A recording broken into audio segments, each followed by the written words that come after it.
as rare as hen's teeth. That's exactly how Rickenbacker CEO John Hall describes the legendary 4002 bass. Before we dive into today's video, please take a second to hit the like and subscribe buttons. This is a big help as it certainly encourages the production of future videos such as the one you're watching right now. I really appreciate your support.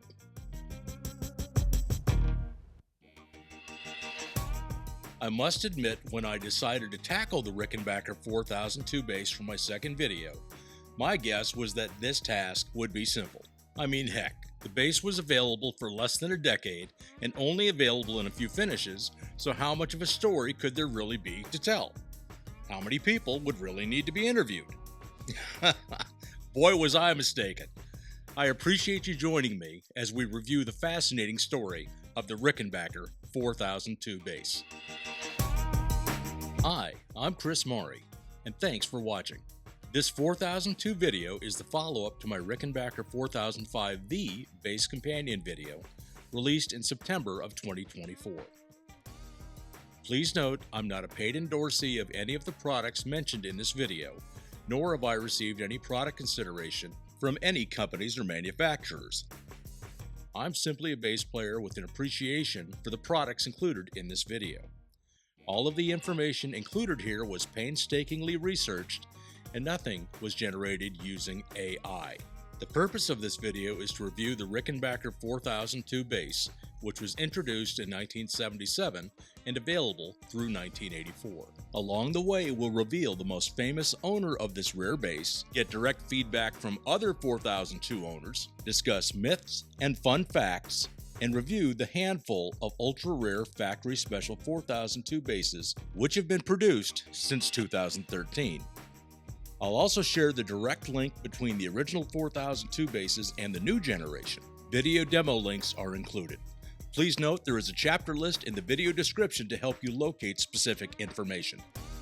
Now, before I dive into all of the juicy details, one of the things I realized when researching this bass is just how little information is printed about these rare instruments. Let me show you what I mean. So I reviewed 6 different books searching for 4002 bass information. Book number 1, Rickenbacker by Richard Smith, published in 1987. 4002 information can be found on a total of 3 pages, 2 of which are photos only. The second is the Rickenbacker book by Tony Bacon and Paul Day, published in 1994. There were 0 pages of 4002 information. Unfortunately, with the exception of double neck models, basses are not included in this book at all. The third is the Rickenbacker electric bass, 50 Years as Rock's Bottom by Paul Boyer. This is the second edition, which was published in 2017. In this book, there are 3 pages, including a total of 8 photographs and supporting text. The fourth book is Geddy Lee's Big Beautiful Book of Bass, published in 2018.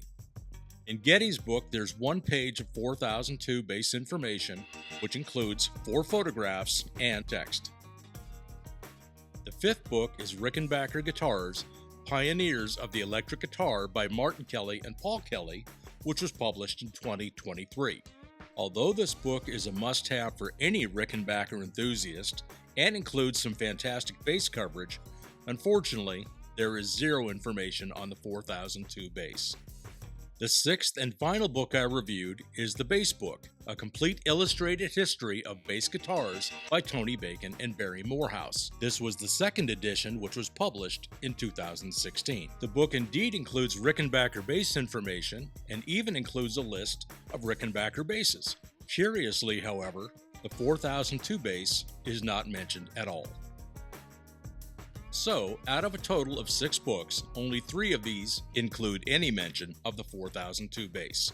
Based upon this information, if you're looking for printed source material about the Rickenbacker 4002, the clear choice is Paul Boyer's Rickenbacker Electric Bass Book.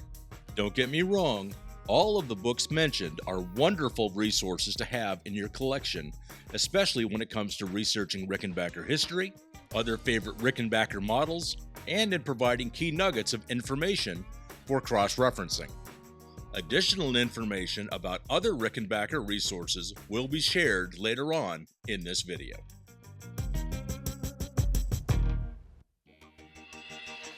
According to Rickenbacker CEO John Hall, it's likely that less than 100 4002 bases were ever produced. John stated that Chief Engineer George Cole likely created the model for himself, as George was also known to be a superb bass player. In the 1970s, it wasn't lost on George that noteworthy bassists such as Phil Lesh, Jack Cassidy, and Stanley Clark were playing handmade basses built by Alembic from Northern California. Although Rickenbacker did not have a habit of chasing trends, there's speculation that George may have considered it important for Rickenbacker to address the high-end, recording studio-oriented bass market. As a matter of fact, in 1972, Chris Squire's performance on Yes's Fragile album was so impactful that Rickenbacker's bass production was sky high at the time to meet buyer demand.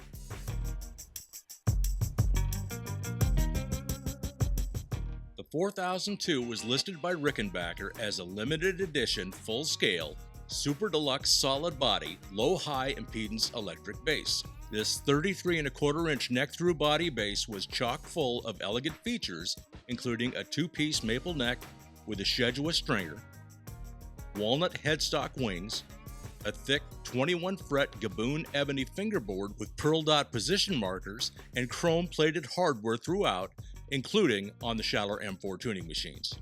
Black binding surrounded the entire bass, including the headstock, and the distinct checkerboard binding was unmistakable on the top outer edge of the two maple body wings. The neck, which is 1 11/16 of an inch wide at the nut and 2 1/4 inches wide at the body, features Rickenbacker's signature hairpin dual truss rods with a black truss rod cover with white lettering on the headstock. Under the hood, the 4002 included two super high-gain pickups, which were covered in a thin layer of black Tolex and mounted directly to the handsome 4-layer black-white pickguard. This passive bass featured 2 volume controls, 2 tone controls, and a 3-way pickup selector switch. The bass included both the standard mono and stereo Rickosound jacks.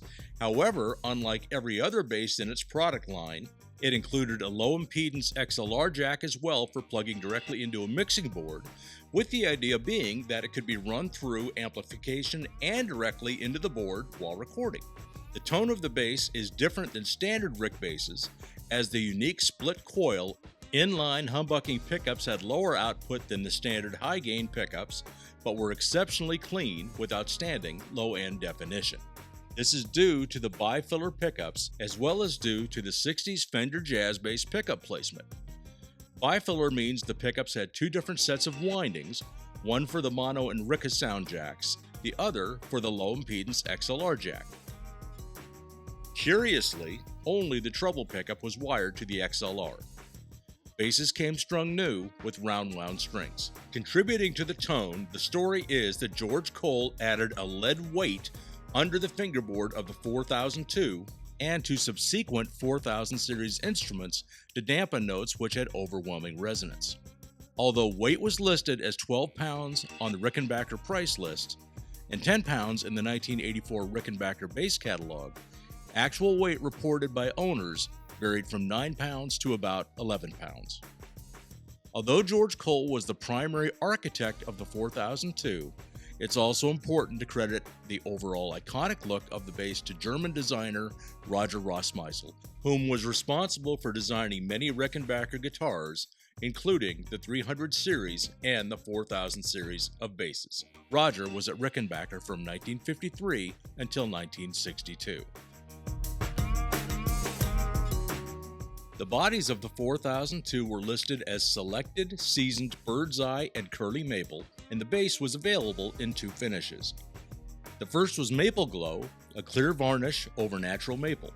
Over time, Maple Glow tends to darken with age, which accounts for the beautiful amber tint we see on many of these basses today. The second finish is Walnut, which primarily had a brown outer edge and was a lighter brown towards the center. The walnut finish could vary, as some were more pale throughout. Some photos show walnut bases with an orangey tint, including the 4002 in this early 80s catalog. However, this is attributed to film pixelation. As we can see in the photos, many bases are featured with bird's eye or curly maple body wings and necks, while others had standard grain.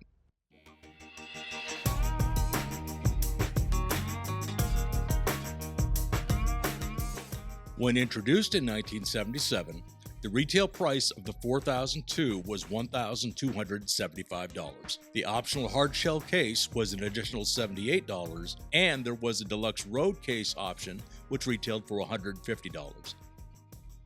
For comparison's sake, the top-selling Rickenbacker 4001 base was $588 in 1977, less than half the price of the 4002.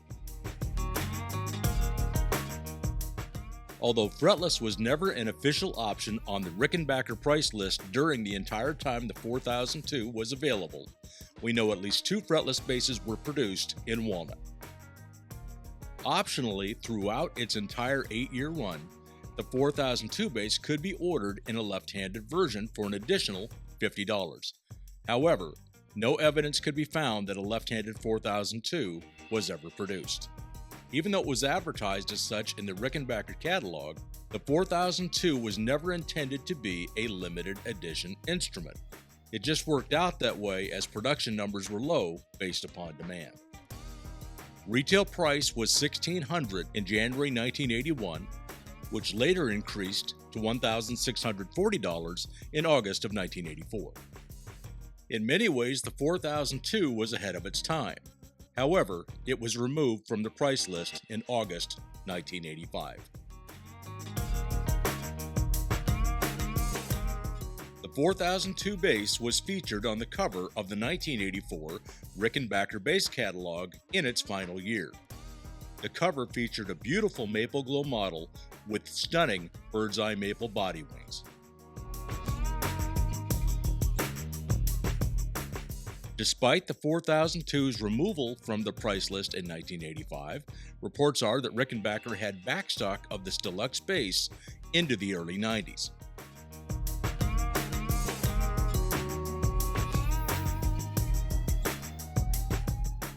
The most famous 4002 owner on the planet is undoubtedly Geddy Lee of Rush. Geddy bought his Maple Glow 4002 new in 1977, just as soon as the model was released. As he'd done on some of his other Rickenbacker basses, Geddy switched out the stock bridge for a badass bridge to improve intonation for road work. Geddy used his 4002 bass at times during the Hemispheres tour in 1978 and 1979, along with his Rickenbacker double neck 4080 and 4001 basses. All of his basses were strung with Rotosound RS66 LD round wound strings, standard gauges 45 to 105.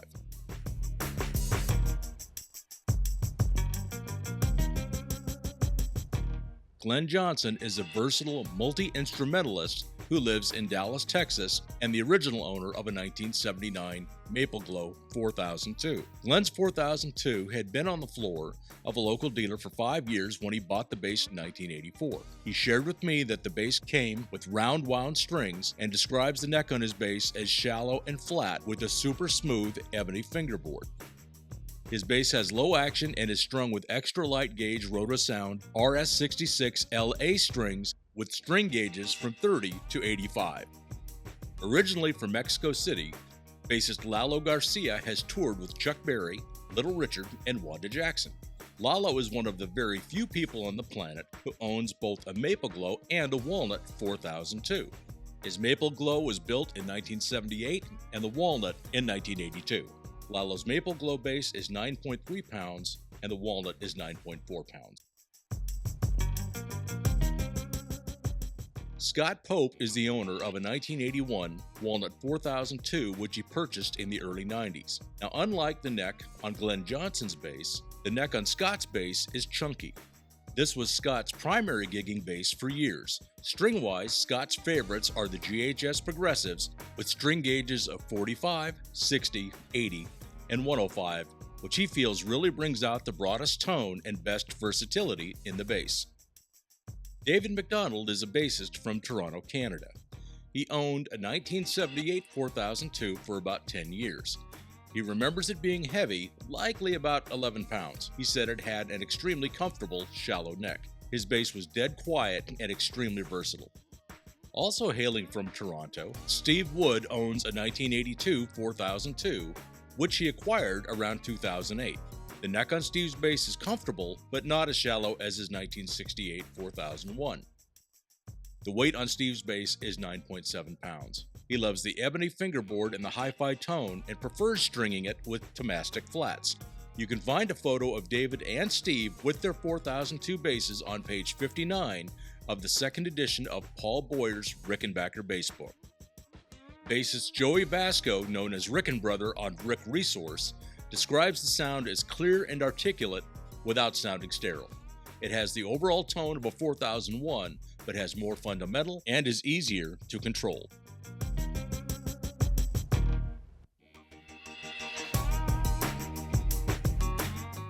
Like many vintage basses, original 4002s were not immune from being modified over the years. Although such a subject would seem to be taboo in a video such as this, these basses are so rare, I chose to include a few examples. Some basses have been refinished and others have had badass bridges added or received other modifications. Anyway, they're included here. Just a reminder, even Geddy Lee's 4002 has been modified. Before moving forward with the story, a sincere thank you to former Rickenbacker employees Mark Arnquist and Charles Maliska for their contributions to this video. A complete list of acknowledgements will be listed at the end.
(2006) was Rickenbacker's 75th anniversary. As part of the festivities for this milestone, guests were invited to tour the factory in Santa Ana, California. Apparently, there had been a rumor about a pallet of original 4002 body wings from the 1980s in the factory, and this was confirmed by several people who attended the factory tour.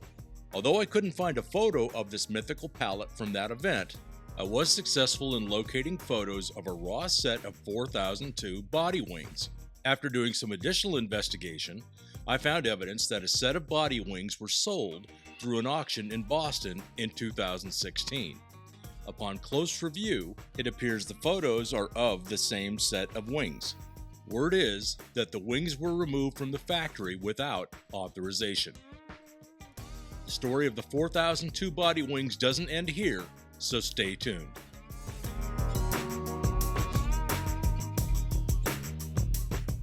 You know that unmistakable fuzz tone that you hear on the 1969 hit song Spirit in the Sky by Norman Greenbaum? Well, that sound was created using a small effects unit called the Boss Tone by Jordan Electronics. You know who designed it? George Cole, the same man responsible for the 4002 bass. As far as research has shown, Rickenbacker never featured the 4002 bass in any printed ads during the 8-year span the bass was offered, and unfortunately, there is no archive of past magazine ads to review. However, I was made aware that Guitar Player magazine indeed mentioned the Rickenbacker 4002 under the new products section with the manufacturer's suggested retail price of $1,600. The retail price listed indicates the magazine must have been from 1981 or early 1982. It's funny that the bass was listed in the new products section 4 years after the bass had been launched. Oh well. As you can see in the photo, a 4002 randomly appeared in the background of the David Cassidy hosted VH1 8-track flashback show from 1993. Per John Hall, there was no owner's manual for the 4002 bass, as owner's manuals were not created until 1984 after he bought the company from his father, F.C. Hall. Although not representative of all the 4002 basses in existence, Rick Resource only lists a total of 31 4002 basses within its Rickenbacker registry.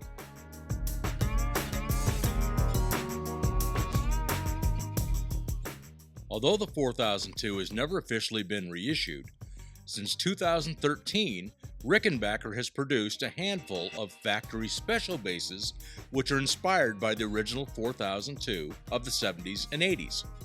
Okay, so there are a few people at Rickenbacker responsible for these next generation 4002s.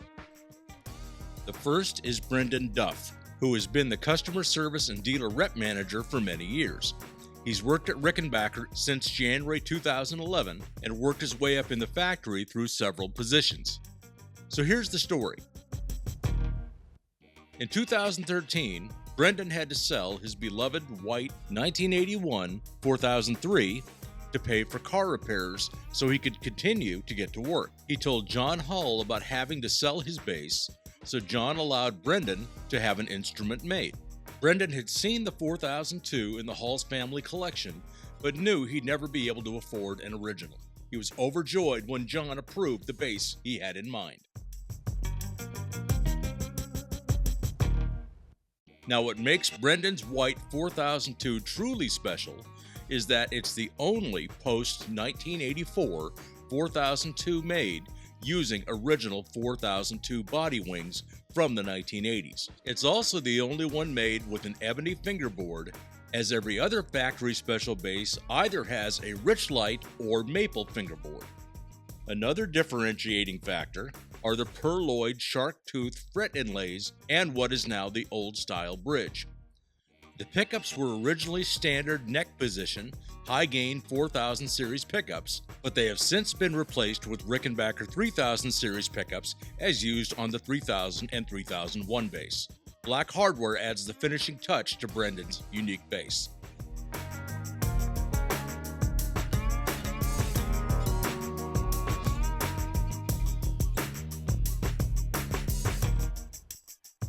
By the way, the body wings of the first 3 short-scale Rickenbacker 4030 basses made in 2018 for Jesse F. Keeler of Death from Above 1979 were from the same batch of original 4002 body wings as Brendan's bass. Here's a rundown of the 4002 factory specials which have been produced. All of these basses share a few common traits. As of April 2025, all of the 4002 factory special basses to date have 20-fret, 2-piece maple neck through body construction with dual truss rods. They feature the new roller bridges, 4-ply, black-white pick guards, 2-volume and 2-tone controls, the 3-way pickup selector switch, and a mono output jack. So here they are in no particular order. The first bass featured is a beautiful coral glow pearlescent with checkerboard binding and a Richlite fingerboard with pearl dot fingerboard markers. It features hot toaster pickups with black covers and black hardware. This bass was built in 2023. Next is an amber honey glow with striking flame maple body wings, checkerboard binding, a rich light fingerboard, HB1 pickups, and chrome hardware. Following up, this 4002 has a walnut body with no binding. It features a maple fingerboard and HB1 pickups. Although not an official name, some at the factory refer to these as 4002S models. It appears at least 2 of the walnut 4002S bases have been produced. 2 to 3 4002S bases have been made in British racing green with a back painted neck and maple fingerboard, HB1 pickups, and chrome hardware. One British racing green 4002S was made with black hardware. The base was owned by Ryan Brady and was bequeathed to his friend Jake Serek of Serek Bases after he passed. There's a wonderful video about this base available as part of Jake Serek's All the Bases video series on YouTube. More about the link to the video in Chapter 10. The final base is a dramatic tobacco glow with flame maple body wings, checkerboard binding, black hardware, and black HB1 pickups. Kudos as well to future CEO Ben Hall for having the vision for allowing the production of factory special instruments such as the bases included here. Watch for more in the Rickenbacker boutique, as you never know what might become available.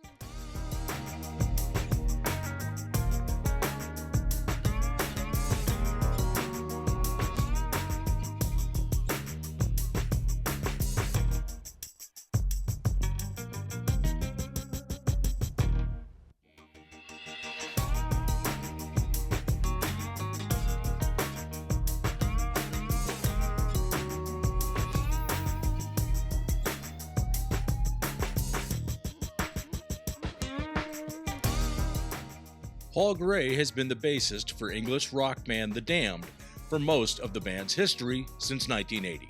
A link to Paul's 4002 demo video can be found in the information section for this video. Jake Serek's All the Bases series of videos can be found here on YouTube.